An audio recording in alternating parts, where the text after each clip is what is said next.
like A-list celebrities.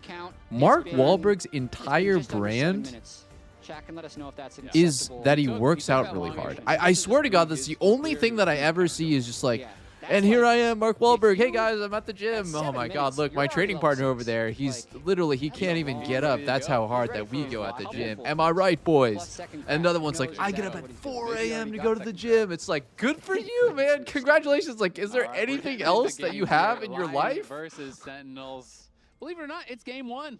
Crazy. We're still here. And it is going to be Impact's Kled coming out here. He is playing Ignite, plus the Flash, and Dokla is playing. Yeah, he's hard one-tricking it, going dude. in towards the exhaust, but you can see already supports roaming up towards that top side, knowing this is He used to be a rapper. He does get that lane ward, and it's a Pixel Brush ward here for Miles. So both supports have gone top and dropped down a ward. It's like, yeah, dude, I mean, I get it. Like, going to the gym is awesome. I go to the gym. Tons of people love to exercise or do sports and be physically active. Like, and we didn't but, even really you know, talk about it, but obviously Berserker it's not did my whole think fucking that's a plus. personality. Moved, you know, Saint here. I actually prefer my entire personality to be around a children's video game that looks like a cartoon. This makes a lot of sense because it is obviously an easier matchup for Syndra. Yeah, I think that's really That's cool. We've also seen a little bit of way a rise cooler. of Syndra in. All right, guys, lock in. Chelby playing it last night. Interesting point though with Armeo. Now that he is really ready to play, junglers who have started the split 8-0. Here's the complete list. If Armeo wins the next 2 games, he would join this list of Inspired, Blabber, Reignover, and Saint Vicious.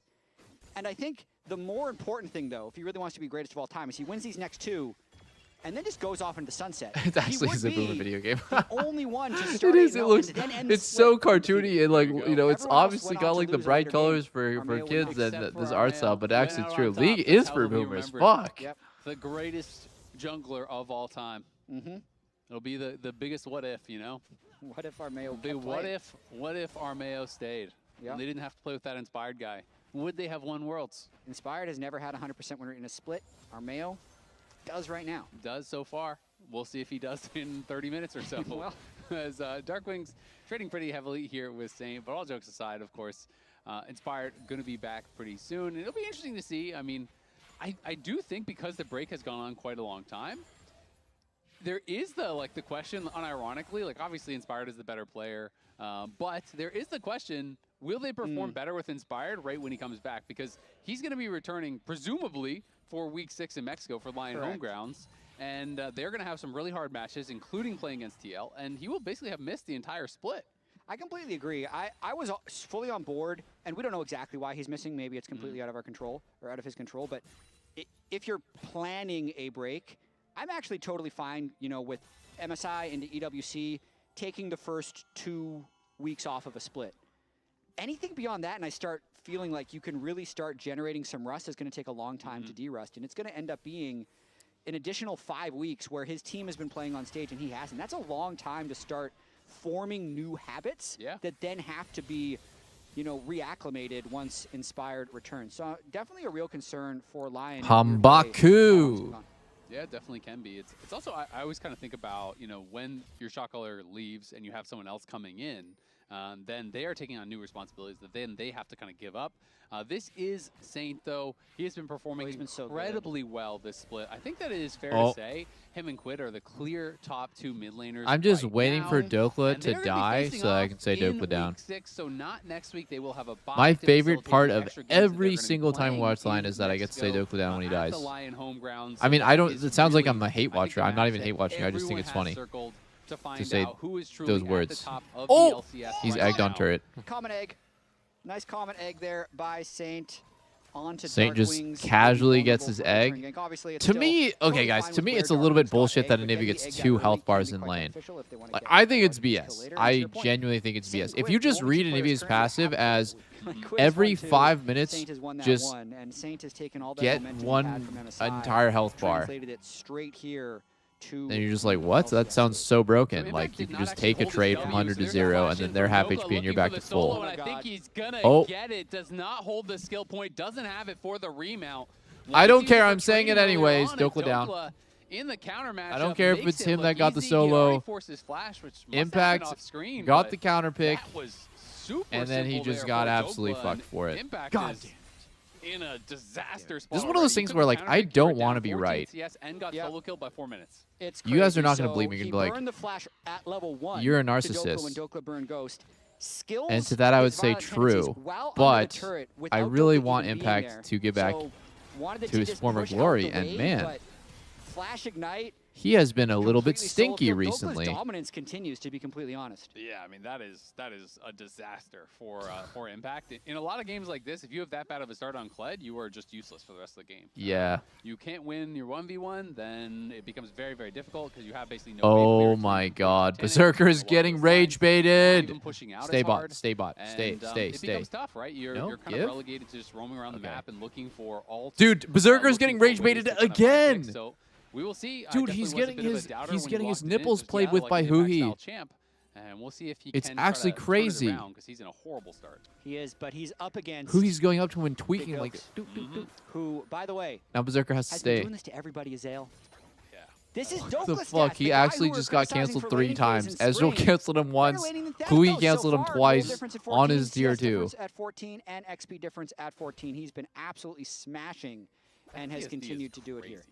Like as your average CSD, yeah. for 6 games, you're averaging up almost 20 It's absurd. CS. He's playing so well right Yeah, now. Dokla is the fucking I mean, goat he's right always now. been an amazing team fighter, so when you start having that kind of a laning phase as well, that is just terrifying. And Dokla, I agree. I hadn't seen all those stats, but I've been looking at Dokla as the best top laner for sure right now, and Impact is gonna keep taking the bad Damn, these trades. Dokla. Dokla's Okay, just I gonna be think that looking there's. to push him I think back, that Dokla scary and thing Morgan here are for top Impact is 2, Dokla but I will do prefer slowly whittle you Dokla. down, get you dismounted, and then he will I be mega looking prefer for an Dokla. all-in while you are dismounted and just try to take you out before you can actually get that remount. Yeah, sitting on 3 biscuits and a refillable potion. Ooh, as well Saint for has Dokla. Like, fast he's got ass sustain for fucking days as Swifties. Saint also kind of a little bit. He was like one of the only mid laners at MSI that was constantly getting upgraded Swifties because the mid quest Swift March.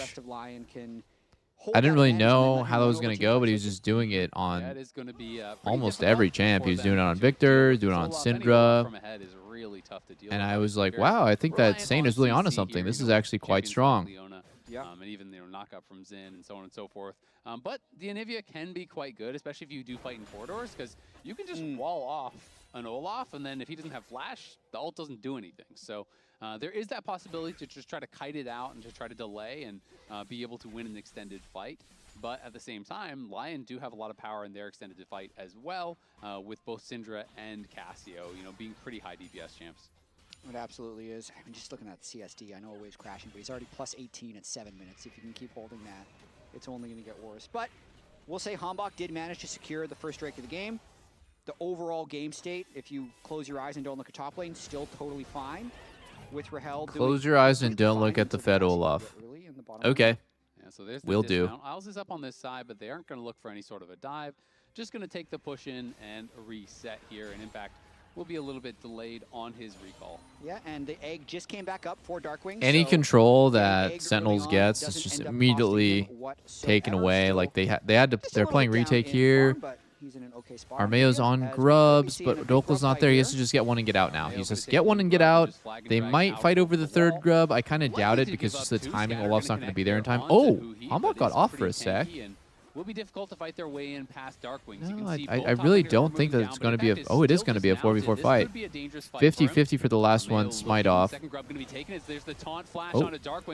Does he go for it? Damn. Armeo could just R in. He could just R in. He could just R in. Is on the side, the ult gets popped as it's Oh my god. Impact, chasing him down, dismounts him once again as the Cataclysm is there on a Hambach. Saint gonna get knocked back is over the melee wall by the moding. blast cone. Saint flashes out with no HP, finally burns down. Armeo is fighting. Darkwings is out of mana. Oh my god, Impact got soloed by Dokla in top. Fight on 2 fronts. Dokla gets the 1v1 up top with an extended turret dive, and Rahel's Ezreal ultimate almost turned that. Yeah, Rahel's Ezreal was fucking crazy. Just happened off screen and changed the whole game. E-flash. See, right there? The Anivia really sectioning Saint down at the right there, I feel like best play for Armeo was flash EQ. Okay, so I'm looking at the top fight too. Impact has flash and ignite, and flash is way too late to just dies anyways. Saint gets thrown back in. Looks like he flashed into the Ezreal ultimate over the wall, which eventually led to him falling. Otherwise, that could have been an even bigger win for LYON. Yeah, that was pretty well played by Huhi, just hitting that blast cone to knock Saint back into the pit, gets him low, and then he tries to flash out, gets tagged by that ulti as you're talking about, and now Dokla Does have his Stun. play. Great scatter there from Dude. Saint, and who he is just gonna be gone. Yeah, he's Has fucking no flash gone. and has Wow. Berserker picking up the kill. Great roam there from Saint just has moves and he makes use of it. Power It's just spike so out of the reminiscent game. of Go for it TL. with those 2 early When Lion kills. has a Both of them timing, were a solo they as well. make I'm not use sure of if anyone it got an because they're assist on the constantly Impact. aggressive in every And, lane. It's he so hard to is read their gonna be body language. so It's like far ahead. Impact just can't take any of these fights. the question is, does that roam work if I think at this point an overpowered pick, but also if you're going to play what is considered the counter to it, I think this is proving that you need to be really experienced on the Kled. And I think the more Olaf you play, since there are some players, even in North America, that are like basically Kled one tricks, I'm sure Dokla's played against them, so he'll know exactly how the matchup is supposed to go.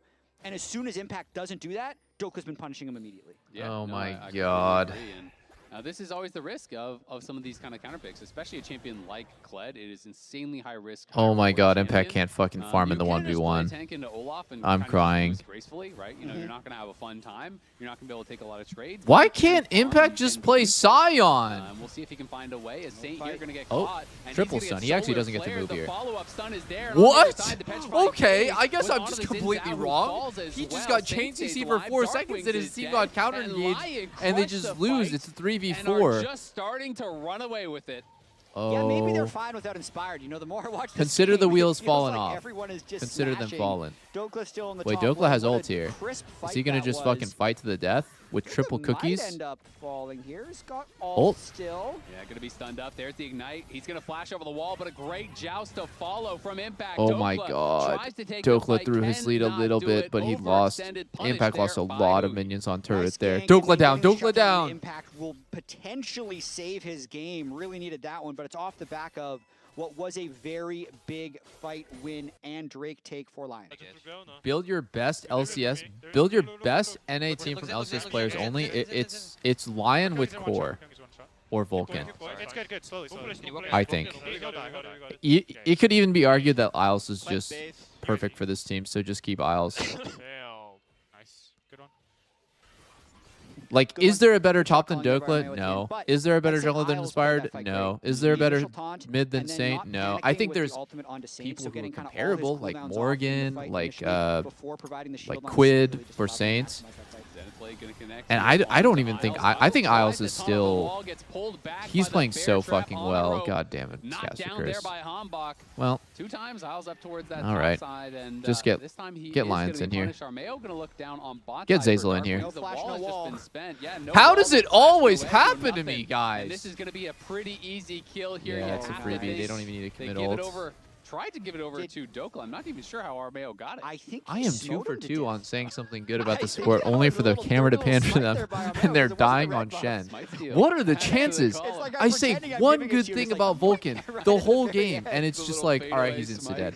One good thing about Isles, and they're both on Shen, insta-dead.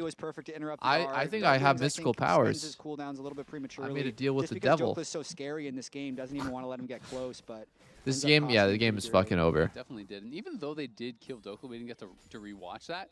But Dokla was playing between the 2 towers, and Honestly, guys, I think I would just go next when Impact, so even though like, Impact got the really, shutdown, he lost dude. the entire wave, including the cannon to his tower. So it didn't close the gold as All much right, as game you 2, would have just expected, right? Because put he the missed Scion, out put on the all those Cassante, minions. put So the he does Ornn get the in the shutdown, bag. But after this kill for Put Dokla, even after put the play for Gnar in the Dokla, bag. I think Dokla's Impact's still Gnar is up pretty good too. 1.2K, Saint up 1.3K.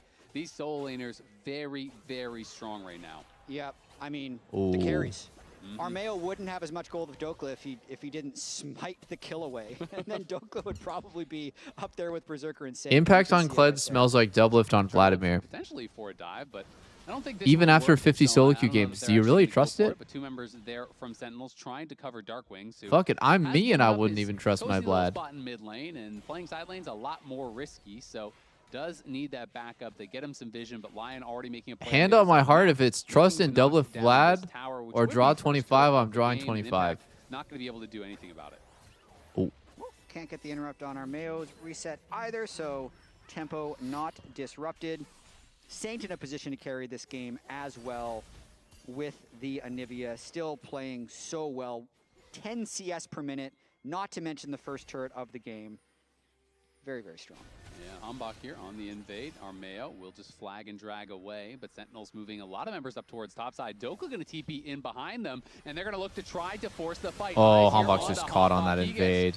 It's team gap. He's just getting collapsed on every angle. Nothing 5-man. he can really do about that. Great TP from Dokla, and now they're looking topside for Darkwings, who has no turret. Wait, going to try to TP out. Looks like he just might do it. Stays safe. It looks like the unleashed power would have potentially killed him, but TP's out just in time. Narrow escape, but just a beautiful play by Dokla right there. He's not even in base for that TP. He's just pushing bot wave. So catches Hambach a little bit unawares. The ward that was placed previously by Isles just gives him a very easy kill.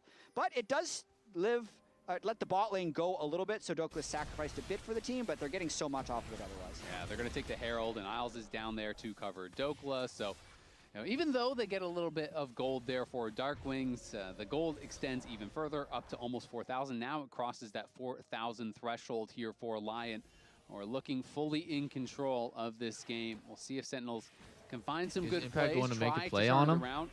Impact definitely going to have a very difficult time in this one, as he has completed his Titanic, so now he has some good wave clear, but Dokla almost has the Stride Breaker and is pretty much that full item completion ahead very shortly. And Dokla in teamfights doesn't even necessarily need to worry about the Kled. He can win in side lanes against him, but he's just going to be running down Zin and Leona. Like, it's just very easy to have the melee champions that are right next to him and kind of mow them down. So Armeo just focus Drakes. Threaten Soul. LYON's just getting his Drake uncontested. That's maybe what we're tracking. They also have Herald locked and loaded, so enemy team has to match. You can't split him up against Herald because you're going to lose way more.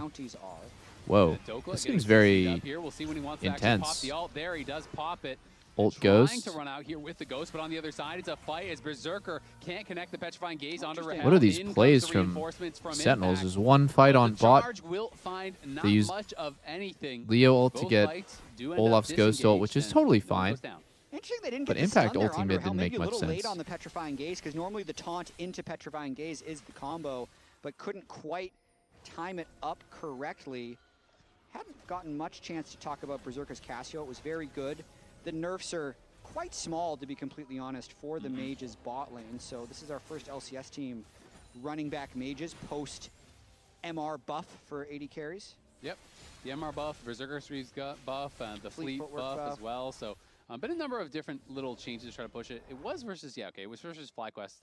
That's what I thought against that matchup against Masu, where he played it last and he was diving Masu and chasing after him and had a really good game. And it's been a really pleasant surprise to see how well Berserker's been playing on mages, because I always thought of him as he is the traditional 80 carries 80 carry, right? Like this is the guy that is hyper carries. He, across all his careers, his games, which was like 3 or 4 prior to playing at MSI, he had 1 total kill, and all of them were losses. And then he played great on Ziggs. And then he came back here, and he's played great on Cassio. And he feels like he really has kind of turned over a new leaf and is playing incredibly well on these different champions. As Darkwing's going to get put low here.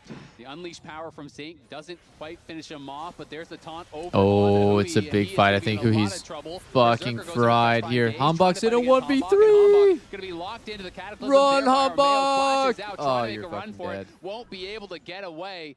All Darkwings can do is just wall the enemy team off. And by the way, they are losing this fight on their strong side because Impact was here and Dokla was just free pushing top the entire time, uncontested. With no charge, Saint chunks the Anivia out, and then he's entering the fight. So anyone who's actually fighting in River is just going to get obliterated because there's too many people I think you just win these, Dokla. Even while that was happening, Rahel's like picking up blue buff.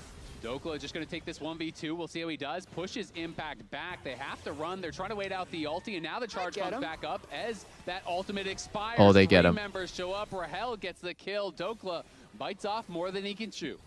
Couple of times this game, Dokla's pushing his advantage a little bit too hard, but fortunately for him, Saint is 3,000 gold ahead, well over 10 CS per minute. I believe also got a good chunk of the turret gold bot lane as well. We're gonna watch this play one more time as Saint over on the side to start it is chunking him out. And who he was actually looking for this play, which is not a good play once the cavalry arrives. Armeo, Berserker, and Isles all easily able to join up. And then Hambach is just completely dead to rights here. Impact can't join this unless he too wants to die. And extra kills go over to Saint. Yeah, it does really make me wonder if they had a read that Berserker was going to be mid lane matching Rahel. They didn't seem to have base or something? a good understanding of where the Lion members would be. Otherwise, there's no way that he would be. What is Zombok doing there, actually? I think they're just looking for a play, bro. It was. Darkwings does finally knock I think that Sentinels knows the game is fucking fried, and they're just trying to look for a play. You have to keep in mind, when you're 5K gold down and you're the worst team, like, no play looks good. You just have to find a timing to take a risk and look for something with numbers. And they were looking with numbers. They had impact on the way. Oh, nice Proto about to get out of that Zen W. Avoids the wind as he comes lightning, but Saint is getting flanked right now by Darkwings. Boy, Saint's just stuck in the pit. He has to flash, unless he can just get out of this thing with Herald. Will flag and drag back out. Nice little attempt there from Sentinels, but now Lion might want to force a fight themselves. Dokla, though, still not here, so they will be happy to just disengage, spend the flash, and buy more time for Dokla. I like the angle right there, but Saint appropriately patient with his flash. A nice Anivia wall. Another bullshit Herald stop. Shelly, so it ends up doing nothing. Wasn't a battle Herald. Was not a turret plate destroyer either. Scatter comes in. Cataclysm could be used there onto Hombok. Armeo gonna have to flag and drag out. Armeo has to flash away. He's gonna get Leo ulted, maybe? Coming in now from Impact, but will not be in range. Oh, is, though, another what the fuck? Nice buffer out. The flash, the bear trap on a rope pulls him back. The locket, though, from Isles will keep Armeo safe. And still, Dokla is untouched, pushing bot lane. Sentinels try to force. No, we need to let him live there. The full tower plus the minions. Bot, and I mean, maybe he could have killed him if he ignited. I don't know. For Armeo's flash. So, got that. But that's going to hurt their overall state of the game. Objective. I mean, Dokla's been farming up big time. He's up 2K.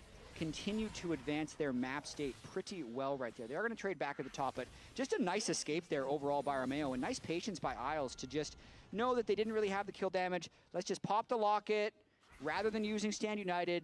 Still have Stand United for the team fight. Absolutely does, and this Dragon not going to be contested whatsoever. You can see Hombok was up pushing top lane there with Impact. They knocked down the turret, but it means Soul Point here for Lion. Will be Hextech Soul on the table in just under 5 minutes now for Lion. My goodness. I'm looking forward to Lion versus TL if they keep this up. I am as well. Can we convince Armeo to go to Mexico? Just in case, you know? Just in case. If they lose the first game with Inspired, maybe just pop them back in there. Exactly. Keep the undefeated streak alive. And if they win, eat some delicious Mexican food. Absolutely. What's to lose? You know where else you can eat some delicious food? In Atlanta, Georgia, at the Gas South Arena on October 3rd and 4th. Tickets are on Is that true, guys? Can you eat delicious food in Atlanta, Ryan's Georgia? Wait, I've actually heard Atlanta has good food. Making the call. I'm making the call. It's not very I've heard a cold, couple people say this. It's top 3 is required. It's a room temperature take. Room temperature. I don't know if I'm going to be there, though. I kind of only go to COSTREAM like live from the venue if there's a sponsor that is, you know, flying me out to do a meet and greet, or there's some sort of event that I'm like there for. If it's just for streaming, I probably won't. Dokla just playing the side lane. Well, Impact is the one grouping and trying to find angles. Yeah, Dokla still getting richer and richer. Everywhere has good food. That's not true, guys. So that's not true. Summoner spells ready if he ever wants to. I actually don't know that. I don't know if you knew about this, but there's this whole continent called Europe. One because of the Anivia, the other oh my goodness. So I wouldn't wish that food on my worst enemy. No, I'm just kidding. There's probably cities in the U.S. There's cities in the U.S. for sure that have just only like shit food. The death cap and has 8 stacks on the Dark Seal. So Saint is ridiculously strong right now. Actually, I went to Paris recently and the food was fucking delicious. Armeo just goes straight in onto Hombok. Gonna get hit by the Cataclysm once again. Taunt there to follow it up from Isles. But a great shit. Wall actually keeps Berserker Isles? out of the fight. Alright, I need to start shit talking Isles so he can walk in. Berserker, though, fighting against Impact. Wait, this is actually kind of a throw angle. With him. He's gonna have to use the charge to retreat, but gets dismounted. Is this a throw angle? And now a great wall. Good sidestep from all of Sentinels. Avoid the petrifying gates. True Shot Barrage comes in, tags one. What the flirt? Sentinels don't look like they can find more. Who he's trying to go in. What Did he go too far? Has to flash back out from the Flag and Dragon. Saint is going to take him out with the Unleashed Power.